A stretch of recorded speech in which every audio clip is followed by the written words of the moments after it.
Hozirgi kunda xalqimiz orasida cherepniy давление degan atama ko'p ishlatiladi.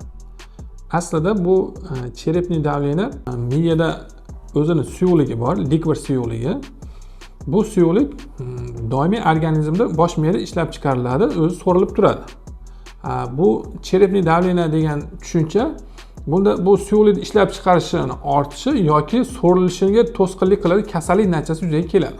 Cherepniy давление asosiy belgilari kuchli bosh og'riq bo'ladi, ko'ngillanish bilan bo'ladi, yorug'lik, shovqin yoqmaydi. Kundalik hayotimizda migren kasalliklari bilan, qon bosim ko'tarish natijasida yuzaga keladigan bosh og'riqlari bilan, klaster bosh og'riq, zo'riqishdek bosh og'riqlardan buni bosh og'rig'i kuchliroq namoyon bo'ladi. Cherepniy давлениедagi bosh og'riq ertalabki bosh og'riq hisoblanadi. Ertalabda bemor ko'zini ochganda kuchli bosh og'riq bilan turadi.